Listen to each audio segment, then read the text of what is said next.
Berawal saat Kementerian Keamanan Negara Cina mendapatkan informasi penyelundupan 500 Tokarev ke Korea Utara. Chao memerintahkan bawahannya agar memblokade seluruh jalan. Para polisi lalu memberhentikan truk yang akan melintas. Saat akan dilakukan pengecekan oleh polisi, keluarlah para penjahat dengan bengis membombardir para polisi.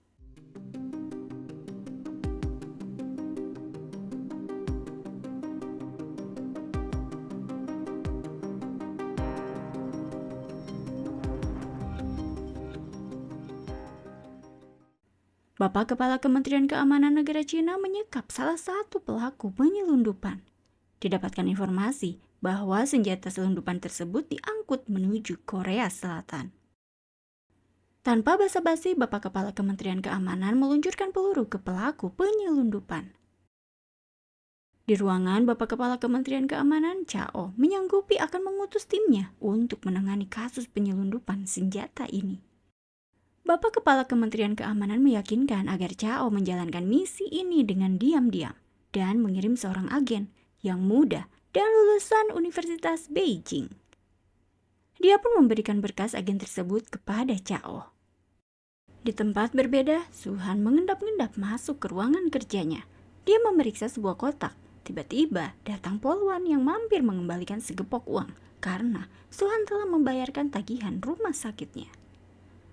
Saat Suhan menolak halus uang pemberian dari sang polwan, tanpa diduga datang pemilik sewa tempat kantornya yang menagih uang sewa. Diyakinkan Suhan akan membayarnya setelah mencairkan cek yang ia miliki. Berkila butuh beberapa hari untuk mencairkan cek tersebut. Pemilik tempat tersebut pun pergi dengan sabar. Mengetahui hal tersebut, polwan mengatakan bahwa Suhan tidak perlu mengkhawatirkan keluarganya. Dia pun pergi berlalu. Di sebuah restoran, Chao bertemu dengan Dahe, agen muda yang ditugaskan untuk melakukan sebuah misi. Dia diberi beberapa uang, handphone, kartu identitas yang ada dalam sebuah tas. Diberi ultimatum bahwa Dahe hanya boleh menghubunginya dan tidak boleh mengirimkan pesan. Dan dikarenakan ini adalah operasi solo, maka dalam misi ini, Dahe tidak akan menerima dukungan apapun. Lanjut ke stadion, Chao bertemu dengan agen Ama. Dia bermaksud meminta bantuan tidak resmi dan akan menanggung semua biaya yang diperlukan. Sebagai balasan bantuan, Chao akan memperkenalkan agen Ama dengan seorang informan Rusia. Agen Ama pun sepakat dengan hal tersebut dan meminta agen dari Chao untuk datang ke kantornya. Ama lalu mendatangi Suhan, bermaksud akan menyewa kantor Suhan seperti sebelumnya. Dia pun meminta Suhan untuk membersihkan kantor yang akan ia sewa. Setelah deal harga, Ama pun yang sudah tiba di luar melihat seorang nenek yang terjatuh dengan trolinya, yang berjalan sendiri ke tengah jalan. Ama dengan sigap mengamankan troli tersebut. Melihat sebuah mobil, dia pun sigap melewati mobil tersebut. Saat mendapatkan tepukan hip hip hura yang melihatnya, dia yang mencoba bergaya dengan bangga malah harus tersenggol oleh sebuah truk di belakangnya. Dahe yang mendapatkan tugas dari Chao bergegas ke alamat agen rahasia yang akan membantunya secara tidak resmi. Tiba di tempat yang dimaksud, Dahe pun bertemu dengan Suhan. Dengan polos, Suhan pun menyebut Dahe, mengiranya calon kliennya, mengingat dia adalah seorang detektif swasta. Namun Suhan terlihat bingung saat Dahe memberitahunya bahwa ini bukan misi pembunuhan, hanya perlu mengumpulkan beberapa intel dan membiarkan polisi mengambil alih. Melihat situasi yang tidak sinkron, Suhan mencoba menjelaskan kesalahpahaman tapi dengan menggebu-gebu, Dahe memberikan uang muka. Segera Suhan mengambil uang itu. Dahe lalu meminta agar terlihat bekerja di kantor Suhan mulai saat ini. Dia akan memanggil Suhan dengan julukan bos. Terlihat berlebihan oleh Suhan, Suhan lalu meminta Dahe dengan memanggilnya ketua. Suhan yang polos memberitahu Dahe bahwa dia tidak tahu perannya sebagai apa. Dahe lalu menjelaskan secara rinci bahwa Dusik adalah targetnya karena dia mengimpor unsur tanah langka dari Cina seperti udang, lobster, dan semacamnya. Tiba-tiba saat itu datang pemilik sewa tempat kantornya yang seperti biasa menagih Suhan untuk membayar segera uang sewa tempatnya selama 3 bulan. Pemilik sewa tempat pun pergi pamit setelah mendapatkan uang tersebut. Saat Dahe akan menjelaskan lebih lanjut, tiba-tiba datang calon klien yang kehilangan bayi menurutnya. Dahe lalu pergi pamit untuk membeli kopi. Calon kliennya lebih lanjut memperlihatkan foto Dorothy bayinya yang ternyata itu adalah seekor anjing. Dia juga akan memberikan emas yang seketika membuat Sohan setuju akan menemukan Dorothy. Setelah kliennya pergi, Dahe melanjutkan menjelaskan bahwa Dusik juga menyelundupkan 5.000 tokarev ke Korea Selatan dari Cina beberapa hari lalu. Mendengar hal itu, Sohan berpendapat bahwa kasus sebesar ini harusnya ditangani oleh polisi. Namun Dahe berkilah bahwa polisi bisa terlibat jika sudah ada bukti. Lebih lanjut, Dahe menginformasikan strateginya jika dia akan mengunjungi kafe Tango di Gangnam karena Dusik mengunjungi kafe tersebut setiap malam untuk latihan menari. Dahe akan berdangsa dengan Dusik dan mengeluarkan ponselnya. Seketika itu, Sohan harus mengkloningnya. Dirasa penjelasannya sudah cukup, Dahe berpamitan dan mengingatkan Suhan jika besok adalah jadwal latihan menari Tango. Suhan pun tidak lupa mengingatkan jika Dahe harus memakai gaun saat latihan nanti agar maksimal. Esok hari, Dahe pergi dengan riasan cantik dan gaun merah menyala. Instruktur menemuinya menanyakan keperluan Dahe. Saat Dahe berucap akan latihan Tango, instruktur pun memberitahunya bahwa dilakukan yoga terlebih dahulu, baru pelajaran Tango setelahnya, dan bisa mengenakan sesuatu yang nyaman saat latihan. Terlihat oleh Dahe, Suhan sudah ada dalam barisan mengikuti yoga. Dahe dan Suhan pun mengikuti latihan menari Tango. Dusik yang sudah tiba sangat antusias latihan bersama Dahe yang mulai beraksi.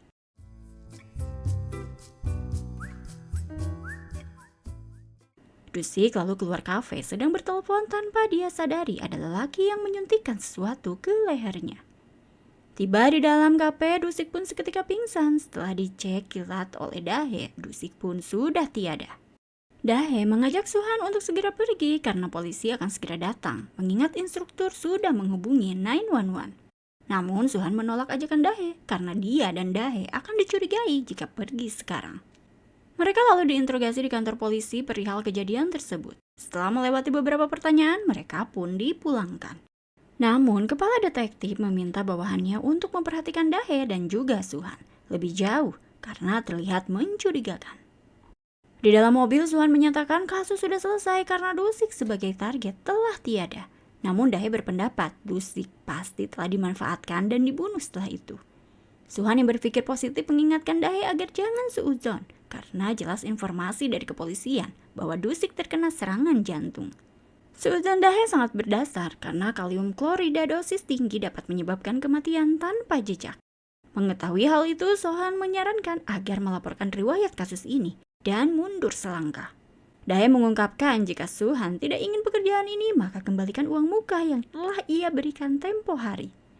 Suhan pun lalu mengalihkan pembicaraan bahwa karena ponsel milik Dusik adalah ponsel lipat, maka dia tidak bisa mengkloningnya. Karena portnya salah, tapi dari riwayat pesan diketahui bahwa Dusik mengirim SMS kepada seseorang bernama Jeon, baru-baru ini berupa ancaman. Dahe lalu melaporkan semua kejadian itu kepada Chao dan berpendapat melihat rekannya tidak seperti seorang agen. Chao menyatakan bahwa memang bakatnya seperti itu, maka tidak ada yang tahu dia adalah seorang agen. Yang jelas kodenya adalah Amazing karena suatu alasan. Sementara Ama yang berada di rumah sakit karena kecelakaan yang menimpanya belum sadarkan diri. Dia yang tidak membawa identitas atau apapun untuk mengidentifikasinya menyulitkan pihak rumah sakit untuk menghubungi keluarganya. Suhan yang datang ke kantornya selesai menyebarkan brosur pencarian Dorothy. Nampak sudah ada Dahe yang menunggunya. Suhan mempertanyakan kenapa Dahe menemuinya karena dia pikir kasus kemarin sudah selesai. Dahe langsung memberitahu Suhan mengenai berita bos mafia rodeo yang ditembak mati tadi malam.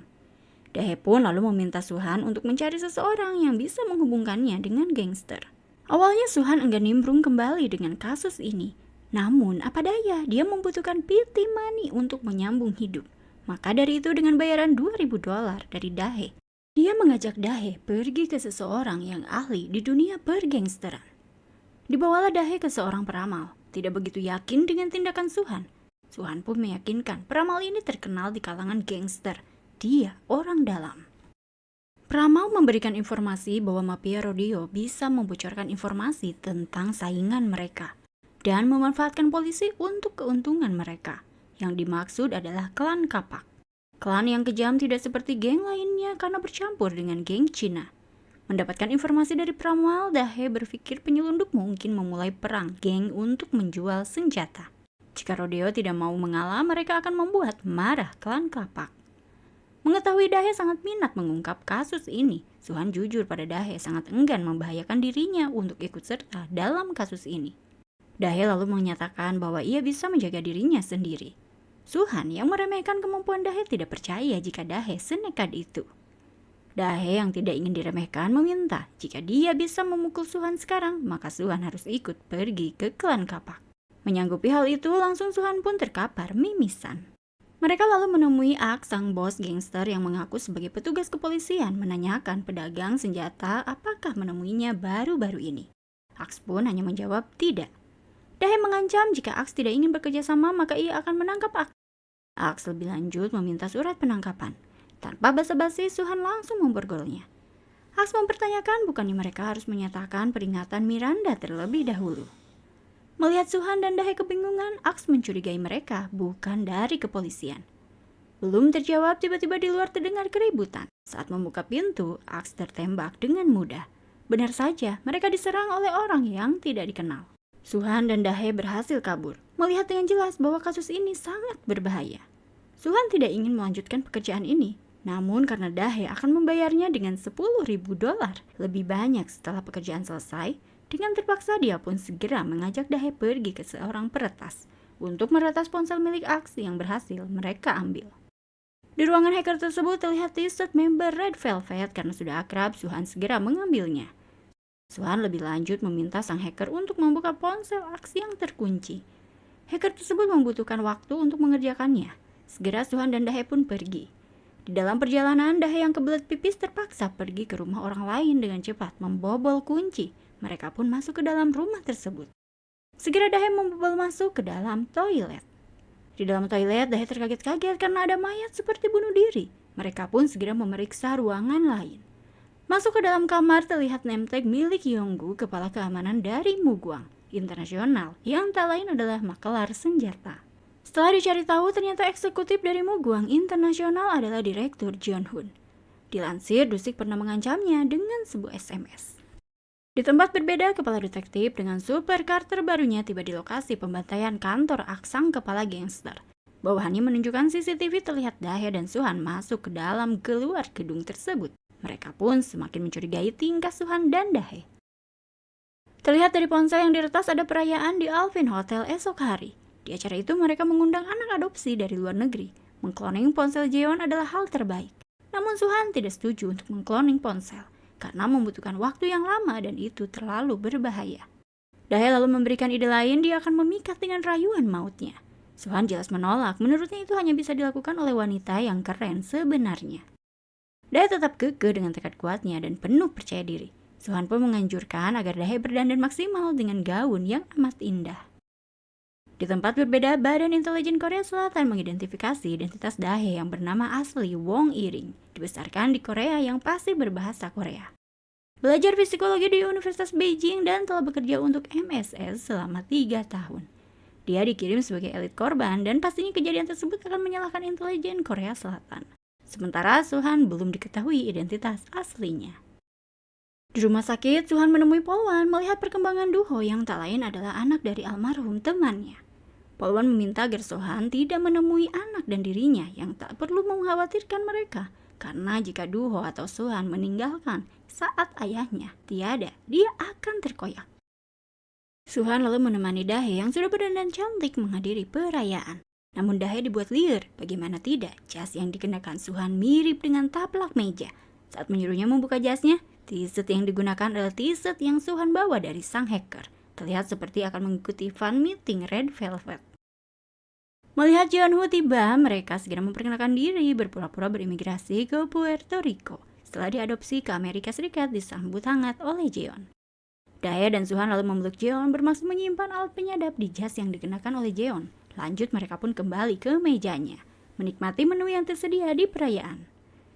Sementara Jeon mendapati kabar dari bawahannya bahwa klan Kapak ada di sini. Benar saja saat Jeon berada di ruangannya didatangi oleh gerombolan klan Kapak yang langsung menyerang para bawahannya. Jeon mencoba menenangkan ketua klan Kapak dan mempertanyakan jika Rodeo dan Aks berperang, lalu siapa yang akan diuntungkan? Ketua klan Kapak menyebut kemungkinannya adalah Gangbuk yang akan diuntungkan. Jeon yang tersenyum segera menawarkan senjata dengan penjualan diskon 20% sebagai bentuk bela sungkawa atas meninggalnya anggota klan Kapak. Mereka pun sepakat akan terjadi transaksi malam ini. Dahe yang mendengar akan ada transaksi yang terjadi malam ini meminta Suhan untuk bersiap. Lebih lanjut, Dahe mendengar bahwa keberadaannya dengan Suhan mulai terekspos, meminta Suhan untuk bergegas. Mereka segera pergi lewat pintu belakang. Namun sudah ada bawahan Jeon yang menghalangi mereka. Dengan kemampuan apa adanya, mereka pun bertarung.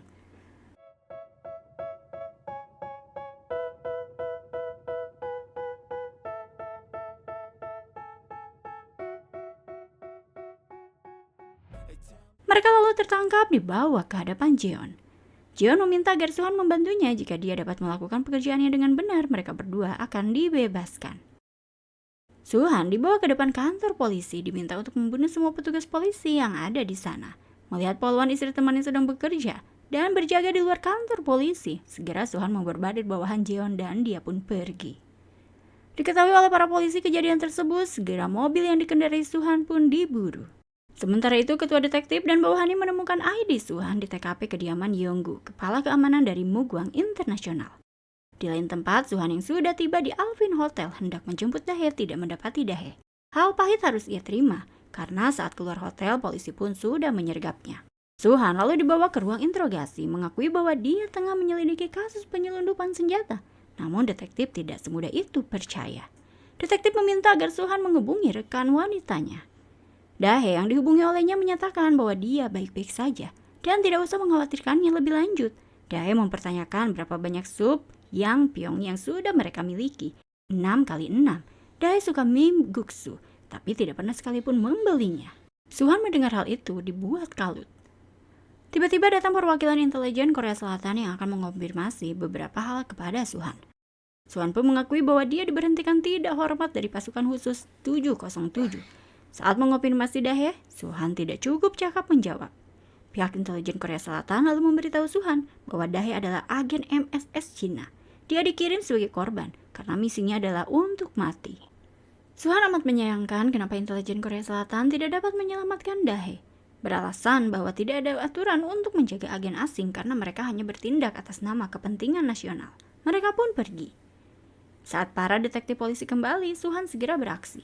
Menyandra salah satu anggota detektif. Setelah negosiasi, pertukaran pun terjadi. Saat ketua detektif harus merelakan kunci mobil sportnya yang ditukar dengan bawahannya.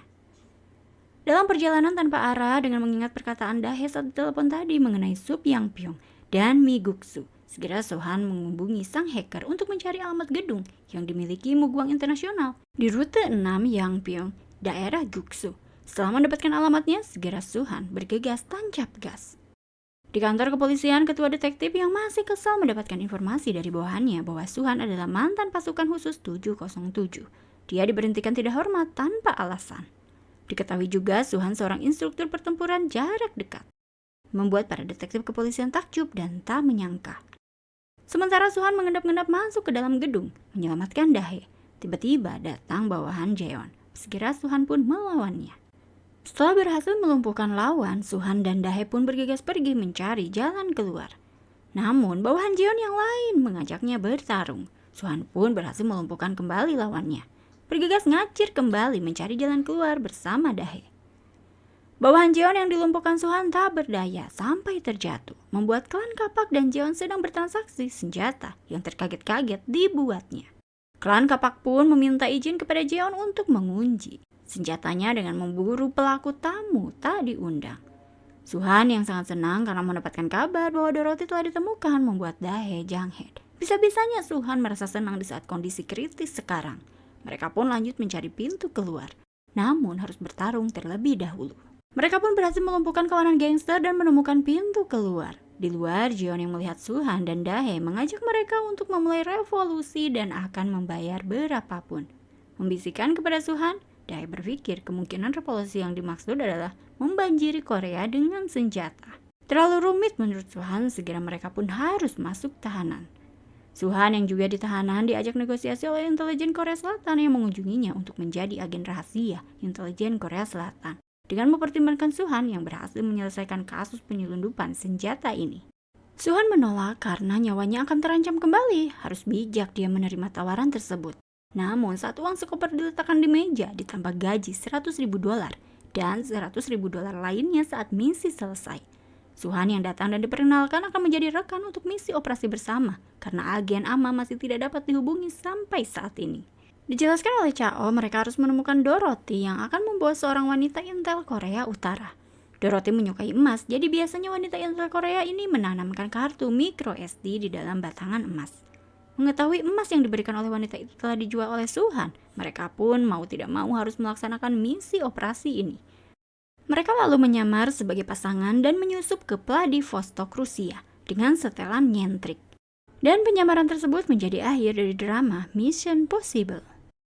Memecahkan misteri sebuah kasus harus memiliki chemistry dengan partner agar tercapai satu tujuan yang sama. Namun, biasanya chemistry baru dapat dirasakan ketika bertemu dengan seseorang yang benar-benar selaras. Tetap menjaga komunikasi dan tidak saling mencurigai dengan partner supaya keselarasan tujuan tetap terjaga. Terima kasih untuk yang sudah mantengin suara Cece sampai drama ini berakhir. Simak sinopsis drama-drama lainnya. Jangan lupa subscribe dan Cece pamit dulu. Bye!